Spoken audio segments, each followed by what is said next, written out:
नमस्कार विद्यार्थी मित्रांनो, हिस्ट्री बाय पवन सर या ऑनलाईन प्लॅटफॉर्मवरती आपल्या सर्वांचं सहर्ष स्वागत आहे। आपण बघतोय राज्यसेवा येणारी जी पूर्व परीक्षा, या पूर्व परीक्षेसाठी असणारी आपली सिरीज, या सिरीज मधले आज आपलं हे दुसरं महत्त्वाचं लेक्चर। तर या लेक्चर मधून आज आपण आधुनिक भारत आणि महाराष्ट्र याचे काही क्वेश्चन कव्हर करणार आहे। ज्या क्वेश्चनच्या माध्यमातून येणाऱ्या परीक्षेसाठी जे कुठले एरिया करून जायला पाहिजे ते सगळे एरिया तुमचे कव्हर होतील। आपण प्राचीन मध्ययुगीनची वेगळे लेक्चर बनवूया, कारण प्राचीन मध्ययुगीनचे क्वेश्चन आणि त्याचं विश्लेषण असे काही वेगळे व्हिडिओ मी घेऊन येणार आहे तुमच्या समोर।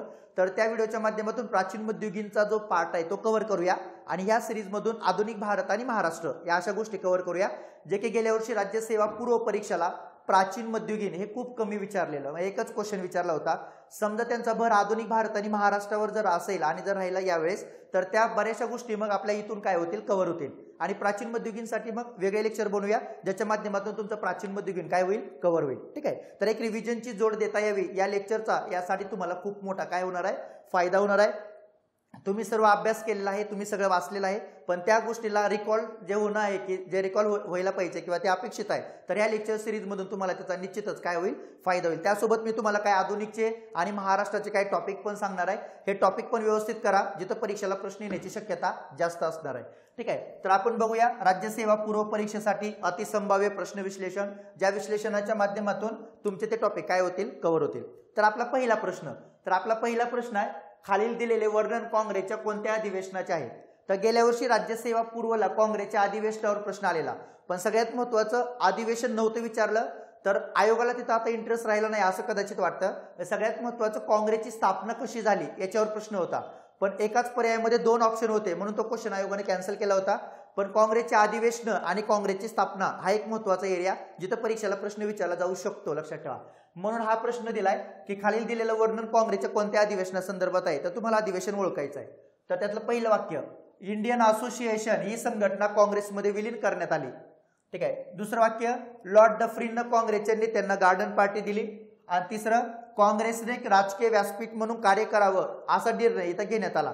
तर ते काँग्रेसचं कोणतं अधिवेशन होतं, तर खाली पर्याय दिलेत, मुंबई अधिवेशन 1885, अलाहाबाद अधिवेशन 1888, मद्रास अधिवेशन 1887 आणि कलकत्ता अधिवेशन 1886।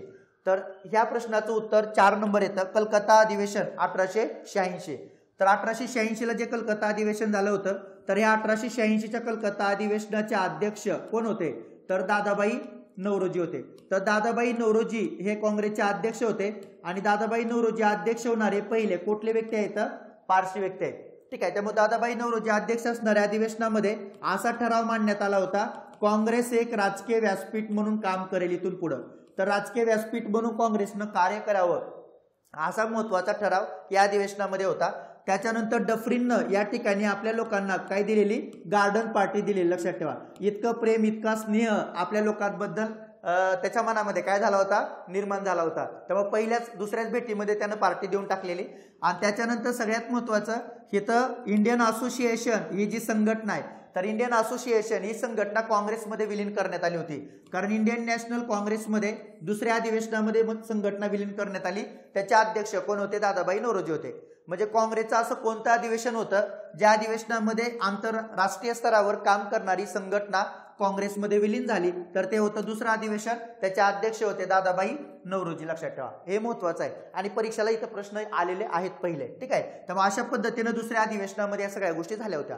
मग इंडियन असोसिएशन ही जी संघटना आहे, तर ही संघटना कोणाची होती, तर इंडियन असोसिएशन ही जी संघटना आहे, तर ही संघटना स्थापन केली होती 1876 ला। तर 1876 ला ही संघटनेची स्थापना होती। सुरेंद्रनाथ बॅनर्जी आणि आनंद मोहन बोस हे दोन लोक याच्यामध्ये काम करायचे। सुरेंद्रनाथ बॅनर्जी होते, यांच्यावर ते ICS परीक्षा पास होते, पण क्षुल्लक कारणावरून त्यांना ICS पदावरून काढून टाकलेलं। त्यामुळे पुढच्या काळामध्ये त्यांनी राष्ट्रवाद निर्माण करण्याच्या भूमिकेमध्ये आपलं महत्त्वाचं योगदान दिलं। इंडियन नॅशनल काँग्रेस स्थापन होण्याच्या अगोदर एक 10 वर्ष किंवा 9 वर्ष अगोदर ज्यांनी ऑल इंडिया लेवलला काम केलं असे व्यक्ती म्हणजे सुरेंद्रनाथ बॅनर्जी, आणि त्यासाठी संघटना स्थापन केली होती। या संघटनेचं नाव होतं इंडियन असोसिएशन। ही संघटना स्थापन करत असताना त्यांच्यावर एका व्यक्तीचा प्रभाव होता, त्या व्यक्तीचं नाव होतं जोसेफ मॅझिनी. तर जोसेफ मॅझिनी याच्या प्रभावापासून त्याने ऑल इंडिया लेवलला अखिल भारतीय स्तरावर आपल्या संघटनेच्या माध्यमातून काय उभी केली होती, चळवळ उभी केली होती, लक्षात ठेवा. तर ही संघटना स्थापन करणारी महत्वाची व्यक्ती म्हणजे होते सुरेंद्रनाथ बॅनर्जी. तर सुरेंद्रनाथ बॅनर्जी हे इथं आपल्याला महत्वाचे वाटतात. आणि अखिल भारतीय स्तरावर चळवळ पण उभा केली होती. ICS पदाचा कालावधी ह्या 21 वरून 19 केला होता. तर याच्या विरोधात ऑल इंडिया लेवलवर चळवळ जर कोणी केली असेल तर त्या व्यक्तीचं नाव होतं सुरेंद्रनाथ बॅनर्जी. त्यांची संघटना होती इंडियन असोसिएशन. तर या संघटनेच्या माध्यमातून पहिल्यांदा नॅशनल कॉन्फरन्स आपल्या भारतामध्ये पहिल्यांदा भरवण्यात आल्या होत्या. नॅशनल कॉन्फरन्स किंवा ही संघटना इंडियन नॅशनल काँग्रेसच्या स्थापनेची पहिली पायरी मानली जाते, लक्षात ठेवा. ठीक आहे. तरी पहिली पायरी मानली जाते. विशेष म्हणजे याच्या माध्यमातून 1883 ला आणि 1885 ला अशा 2 नॅशनल कॉन्फरन्स त्यांनी कलकत्ता शहरामध्ये भरवण्यात आल्या होत्या. आणि कलकत्ता शहरामध्ये भरलेल्या परिषदेमध्ये पहिल्या परिषदेला तर भारतातून आपले 100 प्रतिनिधी हजर राहिलेले. आनंद मोहन बोस तिथं काय होते, अध्यक्ष होते. तर अशी संघटना काम करायची. पण ह्या संघटनेची स्थापना आणि यांनी भरवलेल्या नॅशनल कॉन्फरन्स ॲलन ह्यूमला आवडलेल्या नव्हत्या. कारण ॲलन ह्यूमचं असं म्हणणं होतं की जे काही भारतीय लोकांसाठी काम करणारी संघटना असेल याचे सगळे धागेदोरे इंग्रजांच्या हातामध्ये पाहिजे आणि इंग्रजांना समर्थन देणारा वर्ग तिथं असायला हवा असं त्यांचं म्हणणं होतं. म्हणून त्यांनी या संघटनेला जास्त महत्व दिलं नव्हतं. एवढंच नाही तर इंडियन नॅशनल काँग्रेसच्या स्थापनेला पहिल्या बैठकीला कोण हजर नव्हतं असा प्रश्न पुढच्या काळात येऊ शकतो. आणि ह्या 2 लोकांची नावं लक्षात ठेवा. या 2 लोकांना पहिल्या कॉन्फरन्सला इंडियन नॅशनल काँग्रेसच्या पहिल्या बैठकीला, जी बैठक मुंबईमध्ये पहिली भरली होती अधिवेशन, तर त्याला यांना आमंत्रण देण्यात आलेलं नव्हतं. त्यामुळे हे लोक पहिल्या इंडियन नॅशनल काँग्रेसच्या अधिवेशनाला हजर नव्हते कारण त्यांना आमंत्रण दिलं नव्हतं. तर अशी संघटना जी काम करायची ती होती बंगालमध्ये, कलकत्तामध्ये. तर बंगाली नावाचं न्यूजपेपर हे सुरेंद्रनाथ बॅनर्जींनी चालू केलं होतं. याच्या माध्यमातून आपल्या मागण्या ते सरकारपर्यंत काय करायचे, पोहोचवायचे, लक्षात ठेवा. असे महत्वाची व्यक्ती सुरेंद्रनाथ बॅनर्जी आपल्याला दिसून येतील. ठीक आहे. मग बाकी 2 वाक्य हे त्याच अधिवेशनाबद्दलचे असलेले आपल्याला इथं दिसतील. तर असं काँग्रेसचं अधिवेशन. मग लक्षात ठेवा कोणता एरिया करून जायचं परीक्षेला. तर सगळ्यात महत्वाचं इंडियन नॅशनल काँग्रेस या काँग्रेसचे पहिले 5 अधिवेशन जे की खूप महत्वाचे आहेत. याच्यावर प्रत्येक परीक्षेला प्रश्न आल्यासारखा आहे. आणि इंडियन नॅशनल काँग्रेसच्या स्थापना झाली तर या स्थापनेची सर्व काय लक्षात ठेवा, पार्श्वभूमी लक्षात ठेवा. या पार्श्वभूमीवर गेल्या वर्षी राज्यसेवा पूर्वला काय आला होता, प्रश्न आला होता. गेल्या वर्षी पूर्व परीक्षेला प्रश्न होता. मग ही पार्श्वभूमी म्हणजे लक्षात ठेवायचं की ॲलन ह्यूमची काय भूमिका होती, वेडरबर्नची काय भूमिका होती, त्याच्यानंतर डफरिनची काय भूमिका होती काँग्रेसच्या स्थापनेबद्दल, त्याच्यानंतर हेनरी कॉटन होता. हे लोक यांच्या भूमिका काय होत्या इथं प्रश्न विचारला होता. त्याच्यानंतर भारतामध्ये वाढत चालणारा जो काही हिंसात्मक सगळ्या गोष्टी होत्या, जसं की वासुदेव बळवंत फडके यांचं बंड होतं. त्याच्या अगोदर 1857चा उठाव झालेला आणि इंग्रजांच्या विरोधात असंतोष निर्माण होत होता. तर याच्यातून कुठेतरी मार्ग काढायचा होता. त्यासाठीच इंडियन नॅशनल काँग्रेसला त्यांनी आणलं होतं. त्यामुळे काँग्रेस स्थापन करत असताना त्याचा उद्देश इंग्रजांनी काय ठेवला होता, सुरक्षा झडप ठेवला होता. त्याच्याबद्दल यांचे मतं लक्षात ठेवा.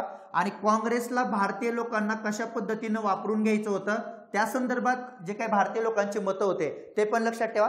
पुढचा प्रश्न या पार्श्वभूमीवरच असण्याची शक्यता आहे. नाहीतर मग पहिले काँग्रेसचे काय विचारतील, 5 अधिवेशन विचारतील. तर हे डिटेलमध्ये करा की जिथं तुमचा हा क्वेश्चन काय होऊन जाईल, कव्हर होऊन जाईल. तर काँग्रेसच्या स्थापनेची पार्श्वभूमी हे विचारतील, लक्षात ठेवा. त्याच्यानंतर मुंबई अधिवेशन झालं होतं 1885 ला. त्याचे अध्यक्ष होते ओमेशचंद्र बॅनर्जी. तर ओमेशचंद्र बॅनर्जी अध्यक्ष होते. पहिल्या अधिवेशनाला किती लोक हजर होते, 72. त्यातले महाराष्ट्रातून किती होते, 16 होते, लक्षात ठेवा. तर पहिल्या अधिवेशनाची जबाबदारी कोणावर होती, बॉम्बे प्रेसिडेन्सी असोसिएशन याचे 3 लोक होते, केटी तेलंग, बदरुद्दीन तय्यबजी, फिरोजशाह मेहता. त्यांना ब्रदर्स इन लॉ असं म्हणलं जातं. यांनी ते अधिवेशन गोकुळदास तेजपाल संस्कृत महाविद्यालयामध्ये भरवलं होतं. पहिल्या अधिवेशनाचा सचिव कोण होता, ॲलन ह्यूम होता, लक्षात ठेवा. पहिल्या अधिवेशनाला 2 मुस्लिम प्रतिनिधी हजर होते, सयानी आणि धर्मसी नावाचे. ह्याच्यावर पण प्रश्न आलेले आहेत, ते पण लक्षात ठेवा. पहिल्या अधिवेशनामध्ये आपण किती ठराव मांडले होते, 9 ठराव. हे 9 ठराव सुद्धा लक्षात ठेवा. या 9 ठरावावर पाठीमाग आयोगानं प्रश्न विचारलेला आहे. तर असं हे पहिलं अधिवेशन झालं होतं जे की झालं होतं मुंबईमध्ये. त्याच्यानंतर अलाहाबादला अधिवेशन झालं होतं 1888 ला. तर अलाहाबाद अधिवेशनाचे अध्यक्ष कोण होते, तर जॉर्ज ह्यूल होते, लक्षात ठेवा. तर पहिले इंग्रजी व्यक्ती जे की या अधिवेशनाचे अध्यक्ष राहिले. तर एक ब्रिटिश कोण होते, व्यापारी होते. तर हे अधिवेशनाचे काय आहेत, अध्यक्ष आहेत. मद्रास अधिवेशन झालं होतं 1887 ला. तर बदरुद्दीन तय्यबजी हे त्याचे काय होते, अध्यक्ष होते. पहिले मुस्लिम व्यक्ती अध्यक्ष झाले. ठीक आहे. तर असे काँग्रेसचे अधिवेशन हे महत्वाचे. तर परीक्षेला प्रश्न विचारला जाऊ शकतो, लक्षात ठेवा. ठीक आहे, तर पहिले 5 अधिवेशन व्यवस्थित करा, प्रश्न असणार. त्याच्यानंतर खाली दिलेले सदस्य कोणत्या सुधारणा चळवळीमध्ये होते हे ओळखा. तर सुधारणा चळवळी दिलेत म्हणजे लक्षात ठेवायचं, राज्यसेवा पूर्वला जात असताना आपण कोणता टॉपिक करून जायचं, तर महाराष्ट्रातील सामाजिक धार्मिक सुधारणा चळवळ, त्यातल्या त्यात फोकस हा महाराष्ट्रावर, लक्षात ठेवा. मग महाराष्ट्रातल्या जर सामाजिक धार्मिक सुधारणा चळवळ करून जायचं असेल तर हा प्रश्न तिथं जातो. मग महाराष्ट्रामध्ये सगळ्यात महत्वाचं हे पहिले व्यक्ती आपल्याला दिसून येतील दादोबा पांडुरंग तरखडकर. तर दादोबा पांडुरंग तरखडकरांच्या 3 सभा महत्वाच्या आहेत. मानवधर्म सभा जी की सुरतमध्ये होती 1844ला, पण त्यांचं काम महत्वाचं आहे कारण दादोबा तरखडकर यांच्यावर कंटिन्यू प्रश्न येतो. त्याच्यानंतर दुसरं ज्ञान प्रसारक सभा, हे करा व्यवस्थित, 1848ला. आणि त्याच्यानंतर परमहंस सभा, गेल्या वर्षी परमहंस सभेवर कंटिन्यू प्रश्न आले होते. तर दादोबा पांडुरंग तरखडकर करत असताना तिथं पण महत्व आहे. तर परमहंस सभा 1849ला. त्याच्यानंतर परमहंस सभा गुप्त पद्धतीनं काम करत होती, त्यामुळे 1860ला रद्द झाली आणि त्याच्याऐवजी पुढच्या काळामध्ये त्यातले सदस्यांनी एकत्र येऊन जी समाज स्थापन केला त्या समाजाचं नाव होतं प्रार्थना समाज. मग आयोगानं कंबाईनला प्रश्न विचारला होता की प्रार्थना समाजाचे सदस्य सांगा, प्रार्थना समाजाचा उद्देश सांगा. म्हणजे प्रश्न तोच आहे की महाराष्ट्रातील सामाजिक धार्मिक सुधारणा चळवळ. त्याच्यानंतर सोबत महाराष्ट्रामध्ये स्थापन झालेला समाज कोणता, आर्य समाज, हे व्यवस्थित करा. महाराष्ट्रामध्ये स्थापन झालेला समाज कोणता, सत्यशोधक समाज, हे महत्वाचं आहे, हे व्यवस्थित करा, प्रश्न विचारतील. महाराष्ट्रामध्ये असणारे डिप्रेस क्लासेस मिशन जे की महर्षी विठ्ठल रामजी शिंदे यांनी त्या स्पृश्यांच्या उद्धारासाठी चालू केलं होतं 1906ला, ते महत्वाचं आहे, ते व्यवस्थित करा. त्याचे उद्देश आता परीक्षेला विचारले होते, लक्षात ठेवा. तर हे महत्वाचे जे सामाजिक धार्मिक सुधारणा मधला टॉपिक येतो महाराष्ट्रामधला, तर हे सगळे व्यवस्थित करायचे. याच्यावरच परीक्षेला तुम्हाला काय असणार, प्रश्न असणार. त्यामुळं महाराष्ट्रातील समाज सुधारणा चळवळ, धार्मिक सुधारणा चळवळ, याच्यामध्ये हे समाज महत्वाचे वाटतात आणि कंटिन्यू परीक्षेला प्रश्न येतो. त्यातल्याच एकावर हा प्रश्न घेतलेला आहे, म्हणजे तुमचा महाराष्ट्रातील तो एरिया काय होईल, कव्हर होईल. तर प्रश्न दिला होता, खाली दिलेले सदस्य हे कोणत्या सुधारणा चळवळीमध्ये अचूक होते ते ओळखा. म्हणजे लक्षात ठेवा, ह्या प्रत्येकाचे तर तुम्हाला संस्थापक माहिती पाहिजेच, लक्षात ठेवा. पण सगळ्यात महत्वाचं हे आहे की त्यातलं सदस्य सुद्धा माहिती पाहिजे. कारण आताचे प्रश्न येताना कुठे येता येतं, सदस्यावर येत आहेत. आणि 2020 पासून आयोगानं परत पॅटर्न चेंज केला. तर आयोग ह्या प्रत्येक समाजाचं काय विचारतंय, उद्दिष्ट पण विचारतंय. त्यामुळे उद्दिष्ट ही माहिती असणं आपल्याला महत्वाचं आहे. त्यामुळे 2 गोष्टीवर आता प्रश्न फोकस होताना दिसतो आपल्याला, एक म्हणजे सदस्य आणि दुसरं म्हणजे उद्दिष्ट.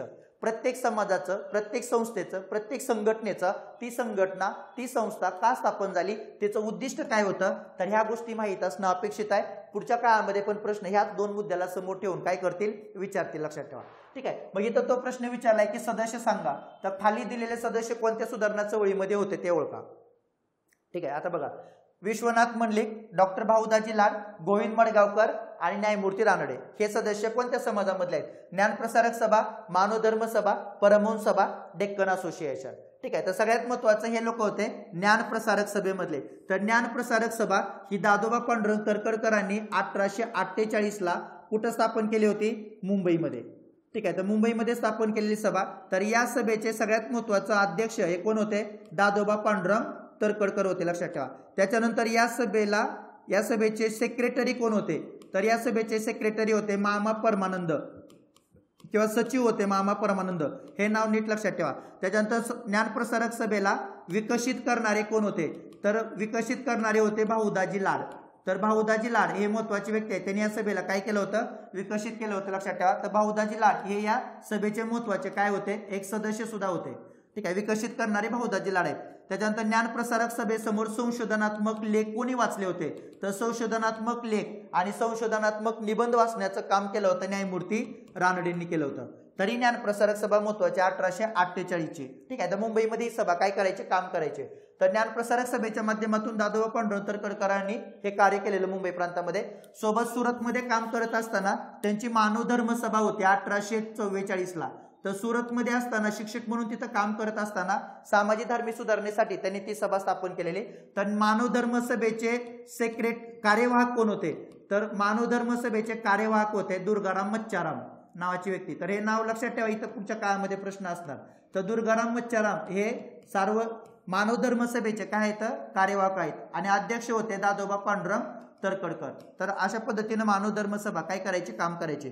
त्याच्यानंतर परमहंस सभा ही पण दादोबा पांडुरंग तरखडकरांनी 1849 ला स्थापन केली होती. परमहंस सभा ही संघटना किंवा संस्था कुठं होती, मुंबईमध्ये. पण परमहंस सभा काम कशी करायची, तर गुप्त पद्धतीनं. त्यामुळे तिचं कार्य गुप्त होतं. तर दादोबा पांडुरंग तरखडकर हे तिथं कधी हजर राहत नसायचे. एक जगद्वासी आर्य या टोपण नावानं ते लिखाण करायचे आणि तिथं लोक ते लिखाण त्या लोकांना, सदस्यांना वाचन करायला दिलं जायचं, लक्षात ठेवा. तर परमहंस सभेनं मूर्तीपूजेला काय केला होता, विरोध केला होता, लक्षात ठेवा. परमहंस सभेनं सगळ्यात महत्वाचं विधवा पुनर्विवाहाला काय केलेला, मान्यता दिलेली. परमहंस सभेनं स्त्री शिक्षणाला काय दिला होता, पाठिंबा दिला होता, लक्षात ठेवा. तर अशा सगळ्या उद्दिष्ट समोर ठेवून काम करणारी संघटना म्हणजे परमहंस सभा. आणि ज्यावेळेस परमहंस सभेचं तुम्हाला सदस्य व्हायचं असेल ना, तर एक शपथ घ्यावी लागायची, लक्षात ठेवा. तर ती शपथ घेतल्यानंतरच परमहंस सभामध्ये तुम्हाला सदस्य होता येत असे. तर हे सगळ्यात महत्वाचं परमहंस सभेचं कार्य. आणि परमहंस सभेचं जे अध्यक्ष होते, ज्या की गुप्त बैठकीचे ते व्यक्ती अध्यक्ष राहायचे, त्यांचं नाव होतं बाळ रामकृष्ण जयकर नावाचे व्यक्ती. तर हे त्याचे अध्यक्ष राहायचे, लक्षात ठेवा. पण परमहंस सभेची यादी चोरीला गेली होती 1860 ला. आणि पुढे परमहंस सभेचे सगळे सदस्य प्रार्थना समाजामध्ये काय झाले होते, विलीन झाले होते, लक्षात ठेवा. तर अशा पद्धतीनं परमहंस सभा काम करायची. तर परमहंस सभेवर खूप टीका पण झाली होती. पण टीका झालेली असताना या टीकेला उत्तर द्यायला एकही व्यक्ती समोर आला नव्हता. म्हणून परमहंस सभेची यादी चोरीला गेली. तर दादोबा पांडुरंग तरखडकरांनी परमहंस सभा नंतर बरखास्त केली. ठीक आहे. त्यामुळे परमहंस सभा अशा पद्धतीनं काम करणारी संघटना, लक्षात ठेवा. परमहंस सभा ही महत्वाची आहे, कारण त्याचे उद्दिष्ट आता विचारून गेले. पण त्याच्या बाकीच्या गोष्टी विचारायच्या बाकी आहे, तर ते पुढच्या काळामध्ये इथं प्रश्न असू शकतो. ठीक आहे. आणि डेक्कन असोसिएशन नावाची संघटना होती, जी की पुण्यामध्ये काम करायची. 1851 ची संघटना, लक्षात ठेवा. ठीक आहे. तर डेक्कन असोसिएशन 1881. आणि डेक्कन सभा नावाची एक वेगळी संघटना आहे. तर डेक्कन सभा ही जी संघटना होती ही होती 1896 ला. ही संघटना स्थापन केली होती न्यायमूर्ती रानडेंनी. कारण न्यायमूर्ती रानडे यांना सार्वजनिक सभेमधून टिळकांनी बाहेर काढलं होतं. त्यावेळेस त्यांनी 1896 ला डेक्कन सभा स्थापन केलेली. ठीक आहे. तर महत्वाची संघटना डेक्कन सभा, लक्षात ठेवा. तर अशा पद्धतीने सामाजिक धार्मिक सुधारणा चळवळ हा जो एरिया आहे, तर तुमचा या एरिया इथून काय होऊन जाईल, कव्हर होऊन जाईल. त्याच्यानंतर 1922 मध्ये असहकार चळवळ मागे घेण्यात आली. त्यावेळी काँग्रेसमध्ये 2 गट पडले. त्यामध्ये फेरवादी गटात महाराष्ट्रातील कुठला वर्ग होता, लक्षात ठेवा. आता स्वराज्य पार्टी ही 1922 नंतर स्थापन झालेली एक महत्वाची पार्टी होती. त्याच्यामध्ये काम करणारे महाराष्ट्रातील लोक विचारलेत. स्वराज्य पार्टी महत्वाचं का वाटू लागतं किंवा का वाटतं, तर सगळ्यात महत्वाचं स्वराज्य पार्टीला स्थापन होऊन किती वर्ष होत आहेत पुढं, तर 100 वर्ष, लक्षात ठेवा. त्यामुळे स्वराज्य पार्टीवर प्रश्न विचारला जाऊ शकतो. 2019 मध्ये जेवढ्या परीक्षा झाल्या होत्या तेवढ्या सगळ्या परीक्षेमध्ये स्वराज्य पार्टीवर काय होते, प्रश्न होते. ठीक आहे. त्यामुळे स्वराज्य पार्टी महत्वाची आहे. त्यातल्या त्या स्वराज्य पार्टीमध्ये काम करणारे लोक कुठले महत्वाचे वाटतात, महाराष्ट्रातील. कारण आपल्याला इतिहास आहे महाराष्ट्राचा, त्यामुळे कदाचित प्रश्न विचारतील, लक्षात ठेवा. कारण असहकार चळवळीला 100 वर्ष पूर्ण झालेत. त्यामुळे असहकार चळवळीच्या नंतर जे काही परिणाम झाले होते, त्या परिणामामधून स्थापन झालेली पार्टी कोणती होती, स्वराज्य पार्टी. आणि एक फूट पडली होती, लक्षात ठेवा. त्यामुळे त्या फुटीमध्ये 2 गट तयार झाले होते. एका गटाचं नाव होतं फेरवादी गट आणि एका गटाचं नाव होतं नाफेरवादी गट. तर या 2 गटाच्या माध्यमातून पुढे राष्ट्रीय चळवळीमध्ये आपल्याला विभागणी दिसते. तर या दोन्ही गट व्यवस्थित करा, कदाचित प्रश्न आला तर तो प्रश्न तिथून कव्हर होऊ शकतो. मग त्यातले महाराष्ट्रातले लोक विचारलेत.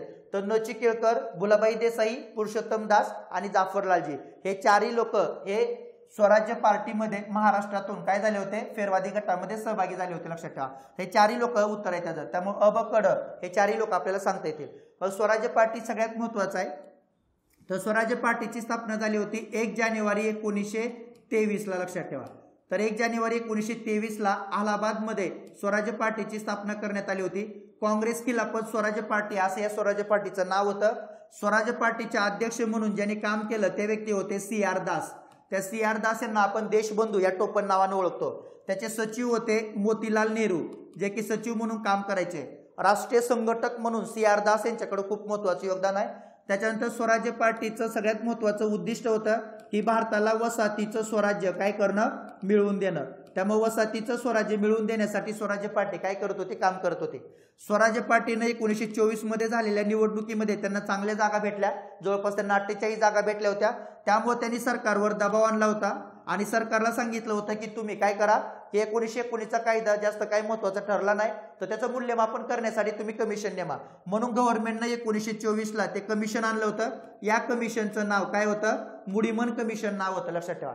तर मुडीमन कमिशनची स्थापना का करण्यात आली होती? तर 1919च्या कायद्याचं मूल्यमापन करणं. पण मुडीमन कमिशन कोणाच्या दबावामुळे स्थापन केलं होतं? तर या स्वराज्य पार्टीनं केंद्रामध्ये सरकारवर दबाव टाकला होता, म्हणून मुडीमन कमिशन आलं होतं. आणि मुडीमन कमिशननं सरकारला अहवाल दिला होता आणि सांगितलं होतं की 1919च्या कायद्याचं मूल्यमापन करण्यासाठी एक शाही आयोग स्थापन करा किंवा एक रॉयल कमिशन स्थापन करा. म्हणून शाही आयोग आणि रॉयल कमिशन म्हणून ते 1927ला सायमन कमिशनची काय झाली होती? स्थापना झाली होती. सायमन कमिशन का आलं होतं? आयोगाचा प्रश्न आहे. तर सायमन कमिशनचा उद्देश होता 1919च्या कायद्याचं काय करणं? मूल्यमापन करणं. पण सायमन कमिशनला भारतात विरोध होत राहिला, कारण सायमन कमिशन मध्ये एकही व्यक्ती कोण नव्हता? काँग्रेसचा नव्हता. किंवा सायमन कमिशन मध्ये एकही व्यक्ती कोण नव्हता? भारतीय नव्हता. हे दोन्ही बरोबर आहे, लक्षात ठेवा. कारण भारतीय नसणं आणि काँग्रेसचा सदस्य नसणं हे दोन्ही प्रश्न आयोगाने विचारून झाले. तर हे सदस्य नव्हते, त्यामुळे सायमनला विरोध झाला. पुढे सायमन 1930ला आपला काय केला? रिपोर्ट सादर केला, लक्षात ठेवा. म्हणजे 1923च्या स्वराज्य पार्टीचं योगदान काय? तर मुडीमन कमिशनची स्थापना करायला लावणं आणि पुढे मग सायमन कमिशनची निर्मिती होणं, लक्षात ठेवा. हे स्वराज्य पार्टीचं काम आहे. पण 1925 मध्ये CR दास यांचा काय झाला होता? मृत्यू झाला होता. तर CR दास यांच्या मृत्यूनंतर या स्वराज्य पार्टीमध्ये फूट पडली आणि प्रत्युत्तरवादी आणि अप्रत्युत्तरवादी असे दोन गट तयार झाले होते. तर अप्रत्युत्तरवादी गटामध्ये होते मोतीलाल नेहरू. तर त्यांना असं वाटायचं आपण या चळवळीमधून बाहेर पडावं, या पक्षामधून, आणि महात्मा गांधीला साथ द्यावी. म्हणून 1926ला ते बाहेर पडले आणि त्यांनी गांधीजींना समोर ठेवून नेतृत्व मानून काँग्रेसमध्ये काय केला? प्रवेश केला, लक्षात ठेवा. त्याच्यानंतर पुढे स्वराज्य पार्टीमध्ये अजून फूट पडली. महाराष्ट्रात काम करणारे काही लोक होते ते बाहेर पडले आणि त्यांनी नवीनच पक्ष काढला. त्या पक्षाचं नाव होतं प्रतियोगिता सहकारी पक्ष. हा पक्ष लक्षात ठेवा, प्रतियोगिता सहकारी पक्ष. तर प्रतियोगी सहकारिता पक्ष काढला होता आणि या पक्षामध्ये काम करणारे नचिकेळकर होते, आने होते, मुंजे होते, लक्षात ठेवा, जयकर होते. तर हे महाराष्ट्रातले किंवा हे लोकांनी पुढे प्रतियोगी सहकारिता पक्षाच्या माध्यमातून काम केलं होतं. आणि 1930 मध्ये स्वराज्य पार्टी किंवा स्वराज्य पार्टी ही पुढे काँग्रेसमध्ये विलीन करण्यात आली होती. स्वराज्य पार्टीचा कालखंड हा 1923 पासून 1930 पर्यंत आहे. पण हे सगळं काम करत असताना महाराष्ट्र आणि भारतामध्ये खूप मोठ्या प्रमाणात त्यांनी काम केलं होतं. पहिले 2 वर्ष मात्र स्वराज्य पार्टीला खूप यश भेटले, लक्षात ठेवा. तर अशा पद्धतीने स्वराज्य पार्टीचे योगदान त्यातले महाराष्ट्रातले लोक आपल्याला हे सांगता येतील. आणि प्रतियोगी सहकारिता पक्ष करणारे पण लोक महाराष्ट्रातले होते, नचिकेळकर, आने आणि मुंजे, जयकर, हे सगळे लोक, लक्षात ठेवा. अशा पद्धतीने स्वराज्य पार्टी आणि फेरवादी नाफेरवादी गट आहे. फेरवादी गट म्हणजे काय? तर फेरवादी गट म्हणजे ज्यांना काय अपेक्षित आहे? बदल, आणि बदल अपेक्षित असणारा वर्ग म्हणजे स्वराज्य पार्टीचा होता, लक्षात ठेवा. नाफेरवादी गट म्हणजे काय? त्यांना बदल नको होता, कारण ते लोक महात्मा गांधीजींचं नेतृत्व मानणारे होते. त्यामुळे नाफेरवादी गटांना काँग्रेसच्या किंवा निवडणुका केंद्रीय कायदेमंडळाच्या लढवायच्या नव्हत्या. पण फेरवादी गटाचं म्हणणं होतं आपण निवडणुका लढवायच्या, केंद्रात जायचं आणि इंग्रजांना काय करायचा? विरोध करायचा. त्यासाठीच मग स्वराज्य पार्टीच्या माध्यमातून पुढे तो विरोध काय होत राहिला? इंग्रजांना होत राहिला, लक्षात ठेवा. असा हा स्वराज्य पार्टी व्यवस्थित करा, परीक्षेला प्रश्न येऊ शकतो.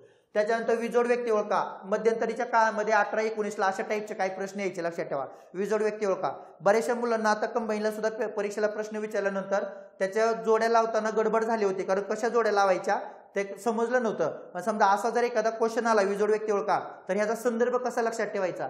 म्हणजे विजोड व्यक्ती ओळखा आपण असे प्रश्न पाठीमागे सायन्समध्ये वगैरे तुम्ही सोडवले असणार. गटात न बसणारा शब्द ओळखा. म्हणजे 4 लोक दिले जातात, त्यातले 3 लोक एका गटाचे असतात आणि एक व्यक्ती वेगळ्या गटाचा असतो, लक्षात ठेवा. मग इथं 4 लोकांची नावं दिलेत. पंडित ईश्वरचंद्र विद्यासागर, वीरेशलिंगम पंतोलू, विष्णुशास्त्री पंडित आणि गोपाळ हरी देशमुख. तर यातला विजोड पर्याय कोणता आहे? तर इथं 3 लोक एक वाटतात, म्हणजे पंडित ईश्वरचंद्र विद्यासागर, वीरेशलिंगम पंतोलू आणि विष्णुशास्त्री पंडित. पण गोपाळ हरी देशमुख हे मात्र इथं वेगळे आहेत, कारण गोपाळ हरी देशमुख यांचं कार्य वेगळं आहे आणि या 3 लोकांचं कार्य वेगळं आहे, लक्षात ठेवा. म्हणजे विजोड व्यक्ती इथं 4 नंबर आहेत. पण या 3 लोक कशाशी संबंधित आहेत? तर सगळ्यात महत्वाचा 1856 मध्ये विधवा पुनर्विवाहाचा कायदा झाला होता. कोणता कायदा झालेला? विधवा पुनर्विवाहाचा कायदा. आणि या विधवा पुनर्विवाहाच्या कायद्यामध्ये सगळ्यात महत्वाचे, याला समर्थन देणारे आणि पाठपुरावा करणारे 3 लोक होते, ज्यांच्यामुळे सरकारनं तो कायदा पास केला होता. हा कायदा पास करणारे त्या काळातला व्यक्ती होता लॉर्ड डलहौसी. तर डलहौसीने हा कायदा पास केला होता. तर विधवा पुनर्विवाहाच्या कायद्यासाठी मदत करणारे हे लोक, लक्षात ठेवा. पंडित ईश्वरचंद्र विद्यासागर हे महत्वाचे आहेत. त्यांनी आपल्या घरातूनच या कार्याची सुरुवात केलेली. त्यांचा जो मुलगा होता का, तर त्यांनी त्यांच्या मुलाचा विवाह हा एका विधवेसोबत लावून दिला होता, लक्षात ठेवा. त्यामुळे घरातूनच सुरुवात होती आणि विधवा पुनर्विवाहासाठी त्यांनी काम केलेलं. ईश्वरचंद्र विद्यासागर यांनी बेंतून स्कूल सुद्धा काढलं होतं मुलींच्या एज्युकेशनसाठी, त्यामुळे महत्वाचे व्यक्ती आहेत. आणि ईश्वरचंद्र विद्यासागर यांनी यासाठी पण कार्य केलेलं. बहुविवाह नावाचं त्यांचं पुस्तक आहे, लक्षात ठेवा, ते पुस्तक सुद्धा त्यांनी लिहिलं होतं. वीरेशलिंगम पंतोले हे महत्वाचे आहेत, ज्यांनी दक्षिण भारतामध्ये विधवा पुनर्विवाहासाठी खूप मोठ्या प्रमाणात कार्य केलेलं. हास्य संजीवनी नावाचं यांचं न्यूजपेपर होतं, तर या न्यूजपेपरच्या माध्यमातून ते काय करायचे, प्रश्न मांडायचे. वीरेशलिंगम पंतोले यांना आपण दक्षिण भारतातील राजाराम मोहन राय म्हणतो, लक्षात ठेवा. त्यामुळे दक्षिण भारतातील राजाराम मोहन राय कोण, वीरेशलिंगम पंतोले. त्याच्यानंतर विष्णुशास्त्री पंडित हे पुण्यातून होते. तर सगळ्यात महत्वाचं महात्मा फुलेंच्या कार्यामध्ये सुद्धा यांचा सहभाग होता. विधवा पुनर्विवाहासाठी सुद्धा त्यांनी सरकारला काय केलं होता, पाठपुरावा केला होता. म्हणजे परीक्षेला प्रश्न येऊ शकतो, इंग्रजांनी केलेल्या सामाजिक सुधारणा आणि सामाजिक सुधारणेसाठी केलेले कायदे आणि कायदे करायला भाग पाडणारे काही समाज सुधारक, हा एरिया लक्षात ठेवा. तर हा एरिया व्यवस्थित करून जायचं, याच्यावर परीक्षेला प्रश्न असतो. आणि विशेष म्हणजे महिलांची उन्नती किंवा महिलांवर होणारे अन्याय हे नष्ट करण्यासाठी जे कायदे केले गेले त्यासाठी समाजसुधारकांचं कोणकोणते योगदान आहे, याच्यावर परीक्षेला विशेष करून प्रश्न असतो. म्हणून लक्षात ठेवा, विधवा पुनर्विवाहासाठी मदत करणारे लोक, बालविवाहासाठी कायदे करणारे लोक, त्याच्यानंतर सगळ्यात महत्वाचं सती पद्धत बंद करण्यासाठी मदत करणारे समाजसुधारक. म्हणजे ह्या ज्या गोष्टी आहेत का, तर हे कायदे जे केले गेले त्यातून महिलांची उन्नती झाली किंवा महिलांवर होणारे अन्याय कमी झाले, पण कोणकोणत्या लोकांनी त्यासाठी योगदान दिलं, हाच आयोगाचा फोकस एरिया, लक्षात ठेवा. आणि बरोबर आयोग इथं आपल्याला काय विचारतं, प्रश्न विचारतं. ठीक आहे, त्यामुळे त्या सगळ्या गोष्टी महत्वाच्या आहेत, ज्या की लक्षात ठेवा. ॲज अ समाज सुधारकामधून पण ह्या गोष्टी कव्हर होतील, सामाजिक धार्मिक सुधारणा चळवळीमधून पण ह्या गोष्टी कव्हर होतील, कारण तिथं सगळ्या मदत केलेल्या आहेत. तर विजोड व्यक्ती ओळखा. तर अशा पद्धतीने हे सगळे लोक आपल्याला सांगता येतील की ज्यांनी हा कायदा करायला मदत केली होती. आणि 1856 पासून विधवा पुनर्विवाहाचा कायदा लागू झाला होता. मग त्याच्यामध्ये बरेच समाज सुधारक आहेत, त्यांनी पहिल्यांदा आपल्या जीवनामध्ये विधवा पुनर्विवाह केला, लक्षात ठेवा. आणि नंतर त्यांनी समाजाला सांगितलं. उदाहरणार्थ महर्षी धोंडो केशव कर्वे यांनी विधवा पुनर्विवाह केला होता, पण न्यायमूर्ती रानडेंनी मात्र विधवा पुनर्विवाह करायला काय दिला होता, नकार दिला होता, लक्षात ठेवा. ठीक आहे, त्यांनी त्यांच्या आई वडिलांचं कारण सांगितलेलं. म्हणजे काही समाज सुधारक यांच्या उक्तीमध्ये कृतीमध्ये काय दिसतो, ते आपल्या स्वतःच्या जीवनामध्ये त्यांनी त्याची कृती केली, पण न्यायमूर्ती रानडे असे होते की उक्तीमध्ये त्यांची कृती दिसत नाही, लक्षात ठेवा. म्हणून न्यायमूर्ती रानडेवर टीका पण केली जाते त्या गोष्टीमुळे पण, लक्षात ठेवा. त्यामुळे त्यांच्यावर टीका पण होते. ठीक आहे, तर या सगळ्या गोष्टी आपल्याला इथं महत्वाच्या आहेत, जे की परीक्षेसाठी प्रश्न विचारतील. गोपाळ हरी देशमुख हे महत्वाचे आहेत. त्यांनी हिंदू रूढी प्रथा परंपरावर सुद्धा मोठ्या प्रमाणात टीका केली होती. त्याच्यामध्ये सुधारणा करण्यासाठी शतपत्र हे त्यांनी काढले होते, लक्षात ठेवा. आणि हे शतपत्र जे होते का, ते जवळपास 108 होते. शतपत्राच्या माध्यमातून त्यांनी आपले काय लिहिले, तर सगळे लेख लिहिलेत. गोपाळ हरी देशमुख यांनी सुरुवातीला भाऊ महाजन यांचं एक न्यूजपेपर होतं, तर या भाऊ महाजन यांच्या प्रभाकर मधून ते सुरुवातीला लेख लिहायचे, लक्षात ठेवा. ठीक आहे, गोपाळ हरी देशमुख हे महत्वाचे आहेत, कारण गोपाळ हरी देशमुख हे आर्य समाजाचे मुंबई शाखेचे अध्यक्ष आहेत. त्यामुळे इथं पण परीक्षेला प्रश्न यांच्या अँगल येऊ शकतो, लक्षात ठेवा. ठीक आहे, तर गोपाळ हरी देशमुख महत्वाचे आहेत. तर त्यांचं न्यूजपेपर लोकहितवादी पण त्यांचं एक न्यूजपेपर होतं आणि शतपत्रे पण होतं, हे दोन्ही पण महत्वाचे आहेत. विष्णुशास्त्री पंडित हे महत्वाचे व्यक्ती आहेत. त्यांचं हिंदू प्रकाश नावाचं न्यूजपेपर, तर हिंदू प्रकाश मधून पण त्यांनी आपले प्रश्न मांडलेत. जे पुढे प्रार्थना समाजाचं महत्वाचं काय होतं, व्यासपीठ होतं, लक्षात ठेवा. ठीक आहे, तर अशा पद्धतीनं हे सगळे लोक लक्षात ठेवा की ज्यांच्यावर परीक्षेला प्रश्न असतो, त्यांनी केलेल्या सुधारणा. खालील वर्णन कोणत्या उठावाबद्दल दिलेली माहिती आहे. तर सगळ्यात महत्वाचं उठाव हा परीक्षेसाठी महत्वाचा मुद्दा आहे. आता लक्षात ठेवा, राज्यसेवा तुम्ही पूर्व करणार तर काय करून जा उठावामध्ये, तर ह्या उठावामध्ये ज्या ज्या ठिकाणी स्पेशल संदर्भ आहे कोणाचा, महाराष्ट्राचा, हे व्यवस्थित करा. इथं बरोबर प्रश्न येतो. 2022ला जेवढ्या पण एक्झाम झाल्या ना, त्या एक्झाम मध्ये इथं प्रश्न आलेला आहे, लक्षात ठेवा. सगळ्यात महत्वाचं बघा, 1757 ते 1857 100 वर्षाचे तुम्हाला उठाव करायचे. तुमचा हा एक टॉपिक आहे, तर यातला स्पेशल महाराष्ट्र करा. मग महाराष्ट्रामध्ये बंड झालं होतं कुठं, पश्चिम भारतामध्ये. तर ह्या भागामध्ये पश्चिम भारतात झालेलं जे बंड आहे का, ते महाराष्ट्रामध्ये येतं. सगळ्यात महत्वाची तर येतं बंड कोणाचं, कोळी लोकांचा उठाव, त्याच्यानंतर भिल्ल लोकांचा उठाव, त्याच्यानंतर रामोशींनी केलेला उठाव, त्याच्यानंतर गडकर यांनी केलेला उठाव, त्याच्यानंतर फोंड सावंत यांनी केलेला उठाव. तर हे महत्वाचं आहे. ठीक आहे, तर कोळी, भिल्ल, रामोशी, गडकरी आणि सावंत. तर गडकऱ्यांचा उठाव होता कोल्हापूरमध्ये, लक्षात ठेवा. ठीक आहे, तर पश्चिम भारतामध्ये झालेले सगळे उठाव हे की महत्वाचे आहेत, ज्याचा संबंध स्पेशल महाराष्ट्रासोबत आहे. तर हे सगळं करून जायचं. हे सगळं करून जात असताना उठावाचं नाव लक्षात ठेवायचं, उठावाचा नेता लक्षात ठेवायचा, उठावाचं इसवी सन लक्षात ठेवायचं, उठावामध्ये काय साध्य झालं लक्षात ठेवायचं, आणि तिथल्या संस्थानिकांनी उठावाच्या माध्यमातून काय भूमिका घेतली होती ही भूमिका लक्षात ठेवा, कारण या भूमिकेवर सध्या प्रश्न येत आहेत. उदाहरणार्थ नागपूरमध्ये उठाव झाला होता, तर राणी बाकाबाई होत्या, तर इंग्रजाबरोबर एकनिष्ठ होत्या, समर्थक होत्या, तर त्यांची भूमिका विचारली होती आयोगानं आता आपल्याला. त्याच्यानंतर कोल्हापूरमधले गडकऱ्यांनी उठाव केला होता, तर कोण होते तिथं? चिमासाहेब होते. तर ते इंग्रजाला एकनिष्ठ नव्हते, लक्षात ठेवा. त्यांनी उठावामध्ये भाग घेतलेला, उठावाला समर्थन दिलेलं. ठीक आहे, म्हणजे ह्या भूमिका ज्या आहेत का संस्थानिकाच्या, त्याच्यावर परीक्षेला प्रश्न येताना दिसतो आपल्याला. ठीक आहे, त्यामुळे एवढ्या गोष्टी लक्षात ठेवायच्या. आणि उठाव दडपून टाकण्यासाठी एखादा इंग्रज अधिकारी आहे, तर त्या इंग्रज अधिकाऱ्याचं नाव, याच्यावर पण प्रश्न येतो, लक्षात ठेवा. म्हणजे महाराष्ट्रामध्ये हे सगळे उठाव आहे तेवढे व्यवस्थित करा, जिथं प्रश्न येतील लक्षात ठेवा. या टॉपिक मधून महाराष्ट्र कव्हर होत आहे. नंतर 1857चा उठाव आहे, तर या 1857च्या उठावामध्ये महाराष्ट्र आहे. तर या महाराष्ट्रामध्ये झालेले 11 उठाव आहेत. ह्या 11 उठाव व्यवस्थित करा, त्याच्या पलीकडे प्रश्न जात नाही. ठीक आहे, त्यामुळे 1857च्या उठावामधला महाराष्ट्र करत असताना उठावाचं नाव, उठावाचा नेता, उठावाचं इसवी सन, उठावाला कोणत्या इंग्रज अधिकाऱ्यांना दडपून टाकलं आणि तिथून त्या उठावामधून काय साध्य झालं, कोणते सदस्य त्या उठावामध्ये सहकार्य होते, लक्षात ठेवा. एवढी माहिती जे की महाराष्ट्रात संदर्भात आहे म्हणून करा. म्हणजे 1857चा उठाव करताना महाराष्ट्र करा.